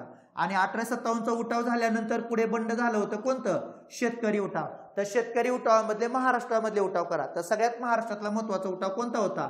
दक्खनचे दंगे. आणि दक्खनच्या दंग्यावर आयोगानं 3 वेळेस 2021च्या राज्यसेवा, कंबाईन पूर्व आणि मेन कंबाईन गट क ची पूर्व, तर या प्रत्येक परीक्षेला दक्खनच्या दंगेवर काय आले तर प्रश्न आले. तर दक्खनच्या दंग्याची माहिती डिटेलमध्ये करा. लास्ट लेक्चरमध्ये आपण दक्खनच्या दंग्यावर सगळं सांगितलेलं आहे, लक्षात ठेवा. मग शेतकरी उठावामध्ये सगळ्यात महत्वाचा उठाव कुठला वाटतो? दक्खनचे दंगे, जो झाला होता महाराष्ट्रामध्ये. ठीक आहे, तर महत्वाचं आहे, लक्षात ठेवा. म्हणजे महाराष्ट्राचा फोकस करायचा, जिथं परीक्षेला प्रश्न येऊ शकतो. उठाव म्हणले की महाराष्ट्र फोकस. ठीक आहे, व्यवस्थित करून जा. बाकीचं पण सगळं करा, पण जास्तीत जास्त भर इथं द्या, कारण प्रश्न येऊ शकतो. तर हा उठाव 1817 मध्ये ओरिसामध्ये झाला होता आणि या उठावाचं नेतृत्व बक्षी जगबंधून केलं होतं. पाठीमागे दक्खनचे दंगे घेतले होते. तर हा जो प्रश्न इथं घेतला याला महत्व आहे का? कारण हा उठाव जो होता का, हा ओरिसामध्ये झालेला, बक्षी जगबंधून नेतृत्व केलं होतं. पण ह्या उठाव करंटमध्ये चर्चेत आहे. कारण का? ह्या उठावाला 2017ला राष्ट्रीय उठाव म्हणून मान्यता दिली होती. त्यावेळेस आपल्या भारताचे मानव संसाधन मंत्री होते प्रकाश जावडेकर. पण ती दिलेली मान्यता यावर्षी काढून घेतली, लक्षात ठेवा. म्हणून कदाचित प्रश्न येऊ शकतो इथं, कारण करंटमध्ये चर्चेत आहे. ठीक आहे, तर तो उठाव कोणता होता? तर त्या उठावाचं नाव होतं पाईका उठाव, लक्षात ठेवा. तर हा पाईका उठाव होता जो की ओडिसामध्ये झालेला आणि बक्षी जगबंधूने त्यानं नेतृत्व केलेलं. पाईका लोक कोण होते, लक्षात ठेवा. तर पाईका लोक म्हणजे त्या भागातले असंघटित शेतकऱ्यांचं एक प्रकारे काय होतं, एक सैन्य दल होतं. आणि या सैन्य दलाला किंवा त्या शेतकऱ्यांना तिथला जो नेता होता का, बक्षी जगबंधू विद्याधर, तर हा व्यक्ती त्या शेतकऱ्यांना जमिनी द्यायचा आणि त्या जमिनी तिथले शेतकरी कसायचे. आणि ज्यावेळेस आपल्या राज्यावर संकट येईल किंवा त्या राजाला गरज लागेल त्यावेळेस हे जमिनी सोडायचे आणि त्या सैन्यामध्ये भरती व्हायचे. म्हणजे पाईका म्हणजे असे लोक जे की असंघटित लोकांचे एक सैन्य दल त्याला म्हणलं जातं. तर ह्या लोकांनी आपल्या प्रांतावर ज्यावेळेस इंग्रज हल्ला करत होते, आक्रमण करत होते, त्यावेळेस ह्या लोकांनी त्या राजाला मदत केली होती. असा पाईका उठाव झाला होता, लक्षात ठेवा. जवळपास 1803 पासून या प्रांतामध्ये इंग्रजांचा काय वाढला होता? हस्तक्षेप वाढला होता. तर बक्षी जगबंधू विद्याधर या व्यक्तीनं तिथं नेतृत्व केलं होतं आणि त्या उठावाच्या माध्यमातून इंग्रजांना विरोध केलेला. तर तिथं जे जगन्नाथ देव होता, लक्षात ठेवा. तर या जगन्नाथाला हे लोक काय मानायचे? आपला देव मानायचे. ह्याला समोर साक्षी ठेवूनच हे लोक उठावामध्ये काय झाले होते? सहभागी झाले होते, लक्षात ठेवा. असा पाईका उठाव झाला होता ओरिसामध्ये. त्याच्यानंतर सगळ्यात महत्वाचं संताळ उठाव आहे. तर संताळ उठावावर पण परीक्षेला प्रश्न विचारला जाऊ शकतो, कारण पाठीमागा प्रश्न आलेला आहे. संताळाचा संबंध कशाशी होता? आयोगाचा क्वेश्चन आहे, लक्षात ठेवा. तर संताळ यांचा संबंध होता जमीन लागवडीशी, कारण हे लोक जमीन लागवडीशी काय होते? संबंधित होते. संताळ उठाव कधी झाला होता? तर संताळ उठाव झाला होता 1855-1856 मध्ये. संताळ उठावाचं नेतृत्व कोणी केलेलं? संताळ उठावाचं नेतृत्व केलं होतं सिंधू आणि कान्हू नावाच्या लोकांनी, लक्षात ठेवा.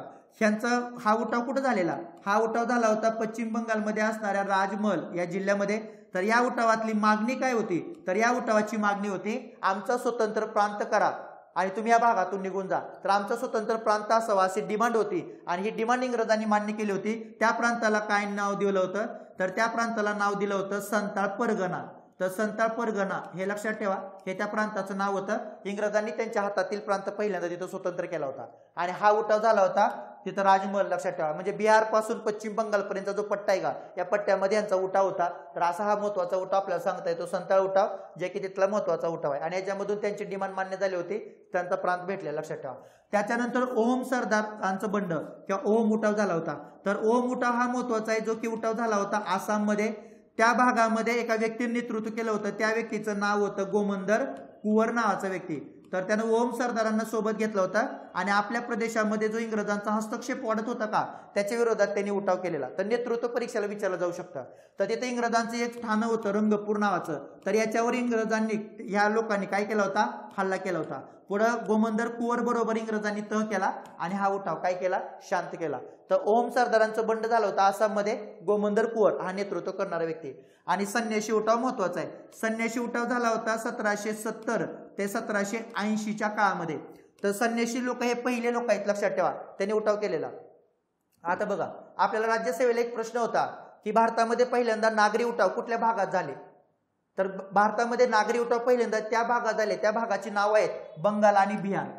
कुठल्या भागात उठाव झाले होते, बंगाल आणि बिहार. तर बंगाल आणि बिहार मधून या इंग्रजांच्या विरोधात उठावाला सुरुवात झाली होती. तर त्यातला पहिला उठाव कोणता होता, त्यातला पहिला उठाव होता संन्याशी उठाव. तर या उठावाचं नेतृत्व कुणी केलं होतं, तर या नेतृत्वावर परीक्षेला पुढच्या काळात प्रश्न येऊ शकतो. मजनू शाह, चिराग अली, मुस्सा शाह, भवानी पाठक, देवी चौधराणी हे सगळे लोक इथं नेतृत्व करणारे लोक आहेत. हा उठाव दडपून टाकणारे इंग्रज अधिकारी सांगा, वॉरन हेस्टिंग. तर त्याच्या काळात झालेला उठाव होता. तरी संन्याशी लोकांनी उठाव केला होता कारण तिथं धार्मिक स्थळ होते, याच्यावर इंग्रजांनी कर लावलेले. दुष्काळ होता, इंग्रज अधिकाऱ्याची दमन नीती चालू होती, इंग्रज अधिकारी अन्याय करायचे. तर या सगळ्या गोष्टीमुळे इथले सगळे लोक एकत्र आले होते आणि यांनी उठाव केलेला. तर त्यांनी एक नारा दिला होता तिथं पहिल्यांदा, तर तो नारा होता वंदे मातरमचा. तर वंदे मातरम हे पहिल्यांदा कोण म्हटलं किंवा तो नारा कुणी दिला, तर हे पहिले लोक संन्याशी लोक आहेत. तर सगळ्यात महत्वाचं असं कोण म्हटलं, कुठं वर्णन आहे, तर बंकिमचंद्र चटर्जी यांच्या आनंदमठ कादंबरीमध्ये वर्णन आहे. ठीक आहे. तर अशा पद्धतीनं संन्याशी उठाव झालेला. तर याचं नेतृत्व करणारे लोक लक्षात ठेवा. त्याच्यानंतर उठाव दडपून टाकणारा अधिकार लक्षात ठेवा, याच्यावर परीक्षेला प्रश्न विचारतील. तर फक्त तुम्ही लक्षात ठेवायचं आहे की फोकस ठेवायचा आहे तुमचा महाराष्ट्रावर आणि महाराष्ट्रामधले सगळे उठाव व्यवस्थित करा. त्याच्या पलीकडे प्रश्न जाणार नाही. जेवढे उठाव सांगितले तेवढे महत्वाचे आहेत, लक्षात ठेवा. ठीक आहे. त्याच्यानंतर खालीलपैकी कोणत्या वृत्तपत्र कायद्यामुळे राजाराम मोहन राय यांनी मिरातुल अकबर वर्तमानपत्र बंद झालं. तर सगळ्यात महत्वाचा हा एरिया जातो वर्तमानपत्रावर, लक्षात ठेवा. तर वर्तमानपत्र टॉपिक व्यवस्थित करा, याच्यावर पण परीक्षेला प्रश्न असतात. वर्तमानपत्रामध्ये दोन गोष्टी करायच्या, एक म्हणजे वर्तमानपत्रावर नियंत्रण ठेवण्यासाठी केले गेलेले कायदे आणि वर्तमानपत्राचं नाव आणि वर्तमानपत्राचं संपादक. हे सगळ्यात महत्वाचं आहे की ह्याच्यावर परीक्षेला प्रश्न असतो. मग वेगवेगळ्या चळवळीमध्ये निर्माण झालेले जे न्यूजपेपर आहेत का, ह्या न्यूजपेपरची माहिती लक्षात ठेवा.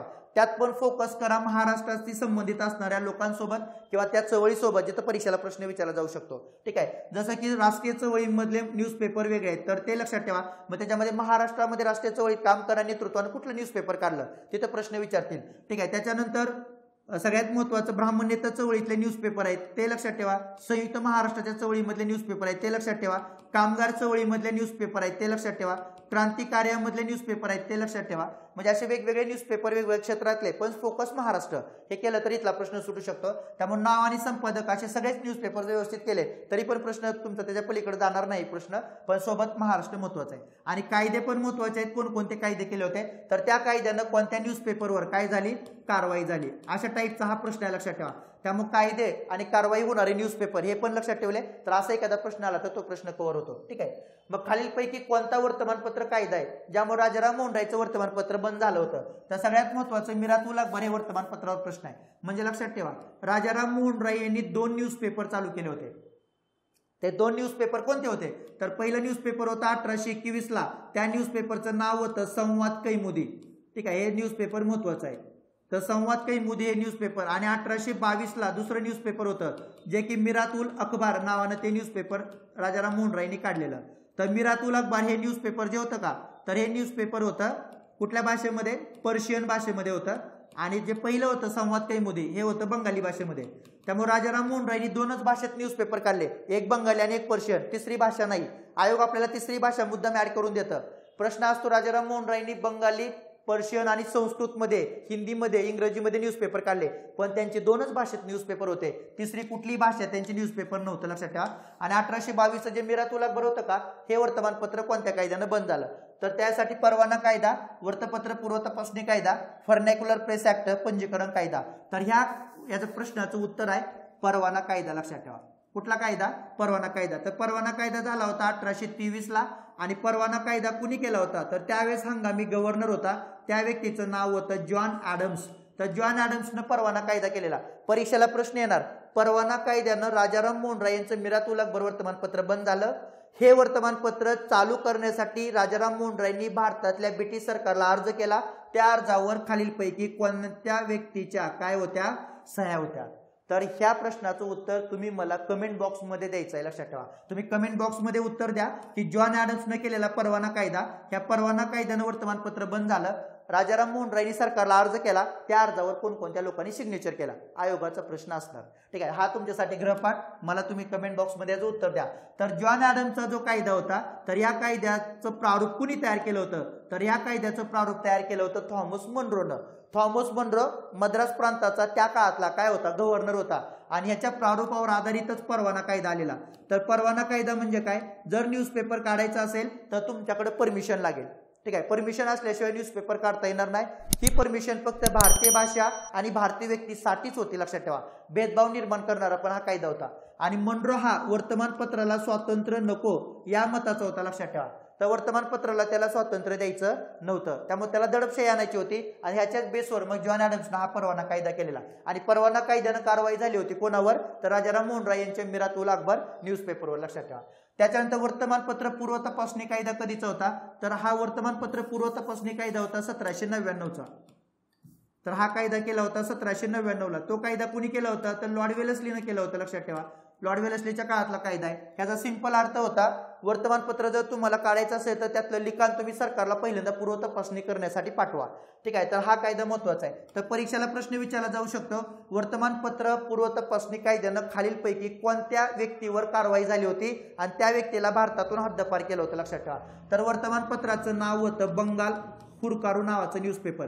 तर हे बंगाल हुरकारू नावाचं न्यूजपेपर आहे। या बंगाल हुरकारू नावाच्या न्यूजपेपरवर वेलेस्लीनं कारवाई केली होती, आणि त्याचा जो संपादक होता का, तर त्या संपादकाचं नाव होतं चार्ल्स मॅकलिन। तर ह्या व्यक्तीला भारतातून हद्दपार केलेलं, कारण त्या काळामध्ये शिक्षा डायरेक्ट कशाची असायची? हद्दपारीची असायची। आणि सुरुवातीला वर्तमानपत्र आपले लोक काढत नव्हते, सुरुवातीला न्यूजपेपर इंग्रजांचे लोक काढायचे, आणि त्यातले काही नाराज आत्मा होते, लक्षात ठेवा। काही लोक नाराज असायचे, नाराज असलेले लोक काय करायचे? ब्रिटिश सरकारवर टीका करायचे त्यांच्या प्रशासन व्यवस्थेमध्ये राहून। मग त्या लोकांनी टीका केली तर शिक्षा काय असायची? त्यांना डायरेक्ट भारतातून काय केलं जायचं? हद्दपार केलं जायचं। म्हणून हद्दपार केलं होतं बंगाल हुरकारू या न्यूजपेपरच्या संपादकाला, ज्याचं नाव होतं चार्ल्स मॅकलिन नावाचा व्यक्ती। हद्दपार करणारा व्यक्ती होता वेलेस्ली, त्याने ह्या कायद्यानं त्याला हद्दपार केले, लक्षात ठेवा। त्याच्यानंतर व्हर्नॅक्युलर प्रेस ऍक्ट महत्वाचा आहे। या कायद्यावर आजपर्यंत आयोगानं 6 वेळा प्रश्न विचारलाय। तर व्हर्नॅक्युलर प्रेस ऍक्ट कायदा होता 1878ला। हा कायदा केला होता लॉर्ड लिटन या व्यक्तीने, लक्षात ठेवा। तर ह्या कायद्यानं वर्तमानपत्राची पूर्णपणे त्यानं काय केली होती? गळचेपे केले होते। तर 1878चा कायदा गळचेपे करणारा कायदा, वर्तमानपत्राचं स्वातंत्र्य हिरावून घेणारा कायदा, वर्तमानपत्राचं तोंड बंद करणारा कायदा, वर्तमानपत्राची पूर्ण मुस्कटदाबी करणारा कायदा, पौरात्य भाषेच्या नियंत्रणासाठी केलेला कायदा, ह्या सगळ्या गोष्टी आपल्याला या कायद्यासाठी लागू होतात। आणि लॉर्ड लिटनने केलेल्या अन्यायाच्या विरोधात भारतात चळवळ उभी करण्याचं श्रेय सुद्धा इंडियन असोसिएशन या संघटनेकडे जातं, लक्षात ठेवा। त्यामुळे लॉर्ड लिटनने केलेल्या कायद्यामध्ये पूर्व तपासणीचा पण मुद्दा नव्हता। वर्तमानपत्राला जर न्यूजपेपर काढायचा असेल तर सगळ्यात महत्वाचं भारतीय व्यक्ती आणि भारतीय भाषा, तर यांना मात्र या कायद्यानं बंधन आणले होते, लक्षात ठेवा। त्यामुळे हा पण कायदा जवळपास काय करणारा कायदा होता? भेदभाव करणारा कायदा होता। आणि जर न्यूजपेपर काढायचा असेल तर तुम्हाला पहिल्यांदा प्रतिज्ञापत्र भरून द्यावं लागेल, आणि त्यातल्या सगळ्या गोष्टी मान्य असतील तर तुम्हाला ते न्यूजपेपर काढावं लागेल। आणि या सगळ्या तरतुदीपासून वाचायचं असेल तर तुम्हाला तुमचं लिखाण जे आहे का तुम्ही सरकारला पाठवावं लागेल, सरकार ते लिखाण चेक करणार आणि तुम्हाला परमिशन देणार, असा हा कायदा होता। प्रत्येक टप्प्यावर न्यायदंडाधिकारी होता, दंडाधिकारी, तर त्याला त्या वर्तमानपत्रावर कारवाई करण्याचा अधिकार होता। तुम्ही त्याच्या विरोधात कुठंच अपील करू शकत नव्हता, त्यामुळे अपील करण्याचा अधिकार या कायद्यानं दिलेला नव्हता। तर असा कायदा 1878 होता, लॉर्ड लिटनने केलेला। पण लॉर्ड लिटनच्या याच्या विरोधात इंडियन असोसिएशन आक्रमक बनली होती, तर पुढे मग लॉर्ड लिटन निघून गेला, त्याच्या जागेवर रिपन आला। रिपननं हा कायदा 1882ला काय केला? रद्द केला, परत वर्तमानपत्राला स्वातंत्र्य दिलं, लक्षात ठेवा। त्याच्यानंतर पंजीकरण कायदा, हा कायदा होता 1867ला। हा कायदा कोणाच्या काळात झाला होता? लॉरेन्सच्या, लक्षात ठेवा। त्याला रजिस्ट्रेशन ऍक्ट असंही म्हणतात। बंधनं घालणं याचा उद्देश नव्हता, तर वर्तमानपत्रावर कंट्रोल ठेवणं यासाठी केलेला हा काय होता? कायदा होता, लक्षात ठेवा। तर असे वर्तमानपत्राचे कायदे महत्वाचे आहेत, ज्याच्यावर परीक्षेला प्रश्न येऊ शकतो। पाठीमागं पण प्रश्न आला होता परीक्षेला, तर 1908 साली केलेले कायदा होता, लक्षात ठेवा, न्यूजपेपर ऍक्ट। तर या न्यूजपेपर ऍक्टनं कोणत्या मिंटो दुसरा होता या काळात, तर कुठल्या न्यूजपेपरने आपलं प्रकाशन बंद केलं होतं, असा एक प्रश्न आलेला। संध्या, युगांतर आणि वंदे मातरम लक्षात ठेवा. तर हे 3 न्यूजपेपर होते ज्याने आपलं प्रकाशन काय केलं होतं, बंद केलं होतं. तर हा युगाचा पण क्वेश्चन आहे. ठीक आहे, म्हणजे असे क्वेश्चन परीक्षेला येतात. त्याच्यानंतर सगळ्यात महत्त्वाचं, जर तुम्हाला हिस्ट्री विषय अवघड वाटत असेल तर ऑनलाईन बॅचेस आपले उपलब्ध आहेत. तर हिस्ट्री बाय पवन सर हे ऑनलाईन ॲप तुम्ही तुमच्या मोबाईलमध्ये डाउनलोड करा. ते ॲप डाउनलोड केल्यानंतर तिथं तुम्हाला वेगवेगळ्या विषयाच्या बॅचेस दिसतील. तुम्ही ती बॅच जाऊन तिथं स्टोअरमध्ये जायचं आणि स्टोअरमध्ये जाऊन तुम्ही ती बॅच काय करायची, परचेस करायची. बरेचसे मुलं फोन करतात लक्षात ठेवा, पण दिवसभर पुण्यामध्ये ऑफलाईन लेक्चर आहेत आणि दिवसभर लेक्चर असल्यामुळे कधी कधी फोन उचलणं शक्य होत नाही. त्यामुळे तुम्ही ॲप डाउनलोड करा. त्या ॲपमध्ये तुम्ही स्टोअरमध्ये जा आणि तिथं तुम्हाला सगळ्या बॅचेस दिसतील. त्या बॅचेस तुम्ही तिथं परचेस करू शकता. संयुक्त पूर्व परीक्षेची एक बॅच आहे ज्याच्यामध्ये संयुक्त पूर्व परीक्षा 8 ऑक्टोबरला होणार आहे. ती तुमची व्यवस्थित कव्हर होईल. त्या बॅचची फी 1299 रुपये लक्षात ठेवा. ह्याच्यामध्ये जवळपास 48 व्हिडिओ दिलेत. तर तेवढे व्हिडिओ केले तरी तुमची कंबाईन पूर्वचा सगळा सिलेबस कव्हर होईल. सगळ्यांनी ही बॅच जॉईन केली तरी चालेल, कारण ही बॅच खूप महत्त्वाची आहे. 8 ऑक्टोबरच्या परीक्षेसाठी 15 पैकी तुम्हाला तिथून 12 तरी मार्क 100% येणार अशी ती बॅचची रचना आहे. त्यामुळे ही बॅच महत्त्वाची आहे. तुम्ही तिथं बघू शकता, तिथं स्टोअर नावाचा ऑप्शन आहे लक्षात ठेवा. तर तिथून ती बॅच तुम्ही घ्या. प्राचीन मध्ययुगीनची बॅच आहे, येणाऱ्या राज्यसेवा पूर्वसाठी उपयोगी आहे. तर 699 रुपये फी आहे, तुम्ही तिथून घेऊ शकता. संयुक्त गट ब आणि कपची पूर्वची फक्त बॅच आहे. पूर्व प्लस मुख्यची एक बॅच आहे जी की 900 रुपये मुख्यची बॅच आहे. ती मुख्यची आता करू नका, सध्या पूर्व करा. मुख्यच्या वेळेस मुख्यचं बघा. ठीक आहे, राज्यसेवा पूर्व आणि मुख्यची पण बॅच आहे. आता सिलेबस बदललेला आहे, पण 2023 साठी जे लोक तयारी करत असेल त्यांसाठी वेगळी बॅच असेल. पण आता जी येणाऱ्या परीक्षा आहेत पूर्व आणि मुख्य, तर त्यासाठी पण इथं बॅचेस उपलब्ध आहेत. ती बॅच तुम्ही तिथून काय करू शकता, घेऊ शकता. आणि सोबत वन डे रिव्हिजन एक बॅच टाकलेली आहे राज्यसेवेसाठी. तर या वन डे रिव्हिजन बॅच मध्ये जवळपास 14 व्हिडिओ आहेत. तर हे पण व्हिडिओ तुम्ही घेऊ शकता. याची फी 249 रुपये आहे. आणि या वन डे रिव्हिजन बॅच मधून तुमचं सगळं रिव्हिजन व्यवस्थित होऊन जाईल. आणि कंबाईनची रिव्हिजन बॅच वेगळी येणार आहे, जे 8 ऑक्टोबरला कंबाईन आहे. तर आपण 1 सप्टेंबरला ती बॅच चालू करतोय. ह्या बॅच मध्ये सुद्धा 14 ते 15 व्हिडिओ असतील, ज्यातून आधुनिक भारत आणि महाराष्ट्राचा सगळा व्हिडिओ कव्हर, सगळा इतिहास कव्हर होईल. आणि याची सुद्धा फी अशीच नॉर्मल फी असेल लक्षात ठेवा. त्यामुळे 1 सप्टेंबरला कंबाईनसाठी वन डे बॅच येणार आहे. ठीक आहे, त्यामुळे तिथं बाकीचे असणारे बॅचेस आहेत, तोपर्यंत ही बॅच करून घ्या की त्याच्यामधून तुमचा सगळा इतिहास काय होऊन जाईल, कव्हर होऊन जाईल. ठीक आहे, त्याच्यानंतर खाली दिलेल्या घटनांचा योग्य कालानुक्रम लावा, हा प्रश्न लक्षात ठेवा. तर सगळ्यात महत्त्वाचं, गांधी आयर्विन करार, भगतसिंग आणि त्यांचे साथीदार यांना फाशी, कराची अधिवेशन आणि पुणे करार. तर लक्षात ठेवा, परीक्षेला प्रश्न येतो घटना कालानुक्रमे लावा. काय प्रश्न असतो परीक्षेला, घटना कालानुक्रमे लावा. आणि ज्यावेळेस तुम्ही घटना कालानुक्रमे लावा असं राज्यसेवेला विचारता, त्यावेळेस हा 2 टप्प्यावर प्रश्न विचारू शकतं. 1927 पासून 1934 पर्यंत झालेल्या घटना आणि 1935 पासून 1947 पर्यंत झालेल्या घटना. तर हे 2 टप्पे आयोगासाठी महत्वाचे आहेत. गेल्या वर्षी राज्यसेवा पूर्वला अगोदर तर 1935 ते 47 मधल्या घटनेवर प्रश्न आला होता, कालानुक्रम लावा. तर या काळामध्ये 27 ते 34 व्यवस्थित करा, कदाचित तिथं प्रश्न येऊ शकतो. हे दोन्ही व्यवस्थित करा. 27 पासून 47 पर्यंतचा इतिहास घटना कालानुक्रमे लावा. तर एक प्रश्न असतो लक्षात ठेवा. त्यातली प्रत्येक घटना एखाद्या डिटेलमध्ये विचारतील, पण आजपर्यंत इतिहास आहे पूर्वला ज्या डिटेल जात नाही ते कालानुक्रम लावा, इथंच प्रश्न विचारला जातो. तर ह्या घटना 27 ते 34 मधल्या आहेत लक्षात ठेवा. आता सगळ्यात महत्त्वाचं लक्षात ठेवायचं, हा घटनाचा कालानुक्रम कसा होता.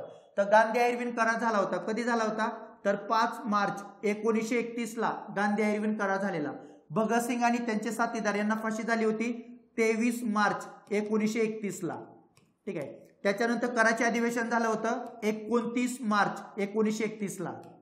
ठीक आहे, आणि पुणे करार झाला होता 24 सप्टेंबर 1932 ला. लक्षात ठेवा. ठीक आहे, 24 सप्टेंबर 1932 ला. 5 मार्च, 23 मार्च, 29 मार्च, 24 सप्टेंबर. ठीक आहे, इथं 31 आणि इथं 32 म्हणजे अबकड असंच उत्तर आहे लक्षात ठेवा. तर अबकड म्हणजे 4 नंबरचा ऑप्शन, हे महत्वाचं आहे. ठीक आहे, तर अशा पद्धतीने कालानुक्रम महत्वाचा आहे. मग आता लक्षात ठेवा, कालानुक्रम कसा लक्षात ठेवायचा. 1927 ला काय आलं होतं, सायमन कमिशनची नियुक्ती झाली होती. 1928 ला आपण नेहरू रिपोर्ट तयार केला होता.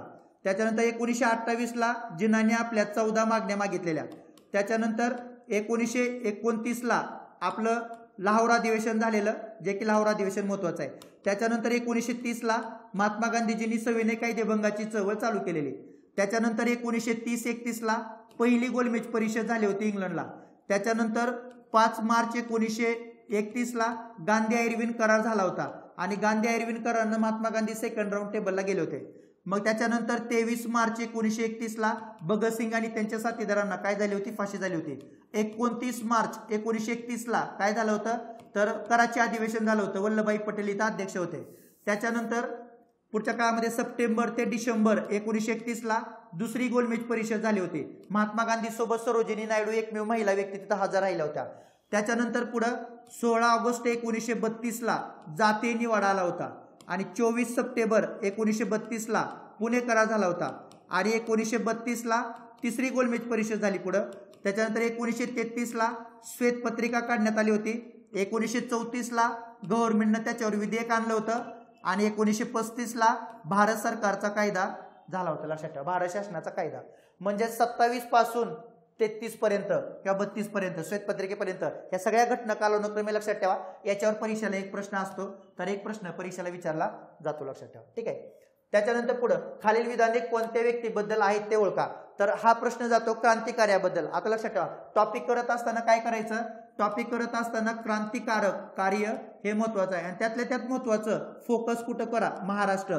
मग महाराष्ट्रामध्ये फोकस करत असताना सगळ्यात महत्वाची व्यक्ती कोण होते, सावरकर होते. लक्षात ठेवा, स्वातंत्र्यवीर विनायक दामोदर सावरकर, त्यांचं कार्य महत्वाचं आहे, तिथं परीक्षेला प्रश्न विचारला जातो. ठीक आहे. त्यामुळे महाराष्ट्रातलं क्रांतिकार्य, महाराष्ट्रातल्या क्रांतिकार्यासाठी स्थापन झालेल्या वेगवेगळ्या संघटना, या संघटनामध्ये काम करणारे वेगवेगळे व्यक्ती, तर यांच्यावर परीक्षेला प्रश्न विचारला जाऊ शकतो. कोणाला फाशी झाली, कोणाला जन्मठेप झाली हे पण लक्षात ठेवा.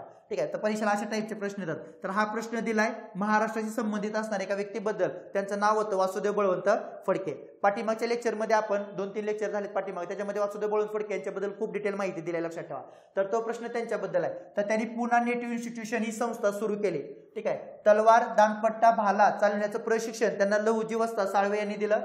स्वराज्य प्रस्थापित झाल्याशिवाय रीतीचे दुःख दूर होणार नाहीत असं त्यांचं मत होतं. आणि डॅनियल या इंग्रज अधिकाऱ्याने त्यांना पकडलं. गाणगापूरमध्ये एका विहारामध्ये, बौद्ध विहारामध्ये तिथं झोपलेले असताना पहाटे त्यांना पकडण्यात आलं होतं आणि पुढे त्यांना येडनमध्ये तुरुंगात ठेवण्यात आलं.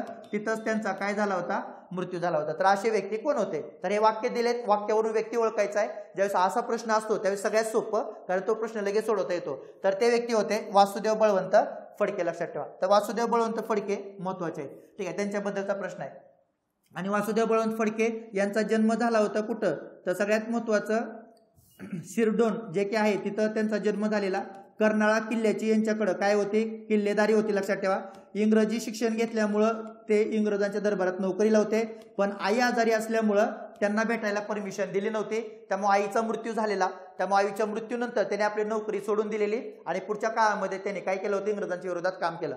पहिल्यांदा ते रेल्वे खात्यामध्ये लिपिक होते, नंतर लष्करी खात्यामध्ये ते काय झाले, लिपिक झाले. लक्षात ठेवा. अशा पद्धतीने त्यांच्या नोकरीवर पण प्रश्न आलेला. त्यांनी पहिला दरोडा कोणत्या गावावर टाकला होता, धामारी हे गाव महत्वाचं आहे. दत्त उपासक होते, तर दत्त महात्म्यम नावाचा त्यांनी 7000 ओव्याचा काय लिहिला होता, ग्रंथ लिहिला होता. लक्षात ठेवा. पण विश्रामबाग वाड्याला आग लागली होती केशव रानडे यांनी, तर ह्यांचा आरोप आला होता यांच्यावर, त्यामुळे त्यांना अटक करण्यात आलेली. पुढे राजद्रोहाचा खटला दाखल केला होता.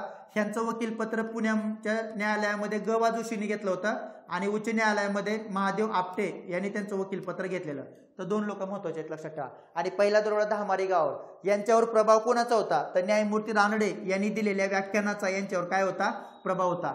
त्यामुळं गोपाळकृष्ण आपलं ग.वा. जोशी आणि सगळ्यात महत्वाचं फडके यांनी अगोदर 43 वर्ष अगोदर स्वदेशी मागितलेली, कारण स्वदेशीची चळवळ सुरू झाली होती 1905 ला, पण त्याच्या अगोदर स्वदेशी मागणारे महत्वाचे व्यक्ती आहेत. आणि स्वदेशीचा टप्पा पण व्यवस्थित करा, कारण स्वदेशीवर परीक्षेला प्रत्येक परीक्षेला प्रश्न येतोय. लक्षात ठेवा. आता सुद्धा कंबाईन मेन्सला प्रश्न होता. तर स्वदेशी चळवळ 1905-07 हे महत्वाचं आहे. त्याच्या अगोदर काम करणारे, त्याच्यानंतर काम करणारे लोक, संघटना, संस्था यांची माहिती परीक्षेला विचारली जाऊ शकते. खूप महत्वाचा टॉपिक स्वदेशी. लक्षात ठेवा. ठीक आहे. तर असं क्रांतिकार्याबद्दलचा क्वेश्चन आहे, वासुदेव बळवंत फडके यातून कव्हर होतात. ठीक आहे. त्याच्यानंतर खाली पुढे काही विधानं दिले, त्या विधानावरून तो आपल्याला गव्हर्नर जनरल ओळखायचा आहे. एखादा प्रश्न गव्हर्नर जनरलवर असतो. लक्षात ठेवा. त्यामुळे महत्वाचे गव्हर्नर जनरल आणि महत्वाचे व्हाईसराय करून जायचं, प्रश्न आला तर फिक्स येतो. त्याच्यानंतर त्याला प्रशासनाचं केंद्रीकरण करावायचं होतं. ताजमहलाच्या सौंदर्यासाठी त्यानं इराणवरून दिवे आणले. अँड्रू फ्रेजर याच्या अध्यक्षतेखाली त्यांनी पोलीस सेवेतील दोष दूर करण्यासाठी एक समिती नेमली. तर वरील विधाने कोणत्या व्हाईसराय बद्दल आहेत ते ओळखा. ठीक आहे. तर त्याचा तो कुठला व्हाईसराय, तर त्या व्यक्तीचं नाव होतं लॉर्ड कर्झन. लॉर्ड कर्झनचा कारकीर्द म्हणजे आयोग नेमण्यातच कारकीर्द गेली. लक्षात ठेवा. शिष्टमंडळ नेमण्यात कारकीर्द गेली आणि वेगवेगळ्या समित्या स्थापन करण्यामध्ये त्याची काय गेली, कारकीर्द गेली. आणि त्याच्या सगळ्यात महत्वाचा अंतर्गत व्यवस्थेमधला त्याचा सगळ्यात महत्वाचा प्रश्न होता, कारण त्याला भारतामध्ये काय करायची होती, बंगालची फाळणी करायची होती. आणि बंगालच्या फाळणीनंतर त्याला विरोध वाढत गेला. त्याच्यातूनच झाल गटाचा उदय झाला आणि त्याला भारताला रिकॉल करण्यात आलं. लक्षात ठेवा. तर असा तो लॉर्ड कर्झन, त्याच्याबद्दलचे वाक्य आहेत. तर लॉर्ड कर्झन महत्वाचं आहे. लॉर्ड कर्झनने शिक्षणासाठी पण एक कमिशन नेमलं होतं. त्या कमिशनचं नाव लक्षात ठेवा, थॉमस रॅले आयोग. त्यानं दुष्काळासाठी पण एक कमिशन नेमलेलं, त्याचं नाव होतं मॅकडोनल आयोग. ठीक आहे. तर शिक्षण, दुष्काळ, त्याच्यानंतर पोलीस सेवेतील दोष दूर करण्यासाठी कमिटी, अशा ज्या वेगवेगळ्या समित्या होत्या, या समित्यावर सुद्धा परीक्षेला प्रश्न विचारला जाऊ शकतो. त्याला विरोध करत असताना किचकवध नावाचं नाटक लिहिलं होतं. ह्या नाटक लिहिणाऱ्या व्यक्तीचं नाव होतं कृष्णाजी प्रभाकर खाडीलकर. त्यांनी ते नाटक लिहिलं. ते नाटक लक्षात ठेवा. त्यातले बरेचसे डायलॉग हे टिळकांनी लिहिले होते. त्यातून क्रांतिकार्याला पुढे एक दिशा भेटलेली आपल्याला दिसून येते. तर अशा पद्धतीने त्याचं उत्तर आहे. लॉर्ड लिटन आपण पाठीमागे बघितला. लॉर्ड रिपन महत्वाचा आहे, उदारमतवादी होता. स्थानिक स्वराज्य संस्थाचा जनक त्याला म्हणतात. लॉर्ड मिंटो दुसरा, याच्या काळामध्ये बंगालची फाळणी काय झाली होती, अंमलबजावणी झाली होती. लक्षात ठेवा. तेव्हा बंगालच्या फाळणीची अंमलबजावणी कोणाच्या काळात झाली, आयोगाचा क्वेश्चन आहे. तर मिंटो दुसरा. खाली दिलेल्या विधानावरून अचूक संघटना ओळखा. ठीक आहे. आता संघटनेबद्दलचं वाक्य लक्षात ठेवा. ते काही काळ या संघटनेचे सचिव राहिले होते, गोपाळकृष्ण गोखले. या संघटनेचे काही काळ मान्यता रद्द पण झाली होती. या संघटनेतील सदाशिव गोवंडे, शिवराम साठे, सीताराम चिपळूणकर होते या संघटनेत. आणि या संघटनेचं ब्रीद वाक्य होतं, आस्ते कदम आगे बढो. तर हे वाक्य कुठल्या संघटनेबद्दल आहे, तर सगळ्यात महत्वाचा टॉपिक संघटना. संघटनामध्ये फोकस करा महाराष्ट्राला. तर इथं परीक्षेला प्रश्न येऊ शकतो. तर महाराष्ट्रामध्ये स्थापन झालेली सगळ्यात महत्वाची संघटना सार्वजनिक सभा. आपण संघटना या टॉपिकवर भारतातील आणि महाराष्ट्रातील पूर्ण संघटना घेतलेत. ह्याचा तुम्हाला डिस्क्रिप्शन बॉक्समध्ये लिंक आहे बघा युट्यूबच्या. तर तिथून तो सगळा व्हिडिओ बघा, 1 तासाचा व्हिडिओ आहे. ह्यातून तुमच्या सगळ्या संघटना कव्हर होतील. स्पेशल महाराष्ट्र पण तिथं कव्हर केलेलं आहे, ते पण कव्हर होईल. तर हे सगळे वाक्य ज्याच्याबद्दल आहे त्या संघटनेचं नाव होतं पुणे सार्वजनिक सभा. लक्षात ठेवा. तर ज्यावेळेस टिळकांच्या हातामध्ये 1896 नंतर ही संघटना गेली होती का, त्यावेळेस या संघटनेची मान्यता काय झाली होती, रद्द झाली होती. त्यामुळे टिळक हे राजकीय काम करायचे, संघटना सामाजिक काम करायचे, त्यामुळे बंद झाली. हे सगळे लोक त्याच्यामध्ये काम करायचे. सीताराम हरी चिपळूणकर हे व्यक्ती महत्वाचे आहेत. ग.वा. जोशी यांचा मृत्यू झाला होता 1880 ला. त्यांच्यानंतर यांनी या संघटनेला पूर्ण सांभाळलं होतं. लक्षात ठेवा. तर हे पूर्ण त्याचं काय करायचे काम. आणि यांच्याकडेच इंडियन नॅशनल काँग्रेसचं पहिलं अधिवेशन भरवण्याची पुण्यात जबाबदारी होती. पण पुण्यामध्ये त्या काळामध्ये कॉलराची साथ आली होती, त्यामुळे ते अधिवेशन तिथं होऊ शकलं नव्हतं. ठीक आहे. तर अशा पद्धतीने ब्रीद वाक्य पण महत्वाचं आहे. याच्यावर परीक्षेला प्रश्न विचारतील. त्याच्यानंतर बॉम्बे प्रेसिडेन्सी असोसिएशन संघटना होती 1885 ला. के.टी. तेलंग, बदरुद्दीन तय्यबजी, फिरोजशाह मेहता हे 3 लोक. डेक्कन सभा होती 1896 ला, न्यायमूर्ती रानडे. वसई असोसिएशन होती 1867 ला. त्याचे महत्वाचे नेते आहेत गोविंद बाबाजी जोशी. तर ठाण्यामध्ये त्या परिसरात काम करणारी वसई असोसिएशन महत्वाचे आहे. सरकारच्या विरोधात काम केलं होतं, पण यांना फंडिंग देणारे लोक नव्हते, म्हणून संघटना बंद पडली. लक्षात ठेवा. संघटनेचा प्रश्न महाराष्ट्र फोकस करा. त्याच्यानंतर खालील विधानाचा विचार करून ते विधान कोणत्या कायद्याची वैशिष्ट्ये सांगतात ते ओळखा. तर सगळ्यात महत्वाचं कायद्याची वैशिष्ट्ये म्हणजे कायदे महत्वाचे आहेत. आणि त्या कायद्यामध्ये मग कोणते कायदे महत्वाचे आहेत हे पण सांगितलं. सगळ्यात महत्वाचे 1919 आणि 1935 चे कायदे महत्वाचे वाटतात, कारण याच्यावर पुढच्या काळामध्ये प्रश्न विचारतील. कारण 2-3 एक्झामला झाले, इथं प्रश्न विचारला नाही. लक्षात ठेवा. बाकीच्या कायद्यावर प्रश्न आले तर आता विचारू शकतात. तर प्रांतात असलेली द्विशासन पद्धती रद्द झाली. अखिल भारतीय संघराज्याची तरतूद होती. केंद्र स्तरावर द्विशासन पद्धत आली. प्रांतिक स्तरावर जबाबदार शासन पद्धती लागू झाली. तर हे कुठल्या कायद्याचं वैशिष्ट्य आहे, तर तो कायदा होता 1909, 1919, 35 आणि 47. तर 1935च्या कायद्याचं वैशिष्ट्य आहे. म्हणजे लक्षात ठेवा, प्रांतात असलेली द्विशासन पद्धती रद्द झाली. म्हणजे प्रांतामध्ये कुठली पद्धत होती, द्विशासन. द्विशासन पद्धती कोणत्या कायद्याने आली होती, 1919चा कायदा. कोणत्या कायद्याने रद्द झाली, 1935. काय होतं त्याच्यामध्ये, तर त्याच्यामध्ये 2 गोष्टी होत्या, सोपीव खाते होते आणि राखीव खाते होते. सोपीव आणि राखीव याला इंग्रज आपल्याला म्हणत होते की आम्ही तुम्हाला जबाबदार शासन पद्धती दिल्या, पण ही जबाबदार शासन पद्धती नव्हती, तर ही मर्यादित शासन पद्धती होती. लक्षात ठेवा. याला आपल्या लोकांनी पुढच्या काळामध्ये विरोध केला होता. त्यामुळे ही पद्धती 1935च्या कायद्याने रद्द झाली. आणि त्याच्या जागेवर काय आलं होतं, तर त्याच्या जागेवर आलं होतं पूर्ण स्वायत्तता. मग परीक्षेला प्रश्न विचारायचा बाकी आहे. 1919च्या कायद्यानं प्रांतात द्विशासन पद्धती लागू झाली, तर ती कधीपासून कधीपर्यंत होती, तर ही द्विशासन पद्धती होती 1921 पासून 1937 पर्यंत. जरी 1935च्या कायद्यानं रद्द झाली तरी पहिल्यांदा निवडणुका 37 ला झाल्या होत्या, म्हणून ती 37 पासून लागू झाली. त्यामुळे हे लक्षात ठेवा. अखिल भारतीय संघराज्य स्थापन करण्याची तरतूद होती. भारतामध्ये असणारे ब्रिटिशांचे प्रांत आणि भारतामध्ये असणारे संस्थानिक आणि भारतामध्ये असणारे चीफ कमिशनरचे प्रांत, तर यांचं काय बनवायचं होतं, संघराज्य.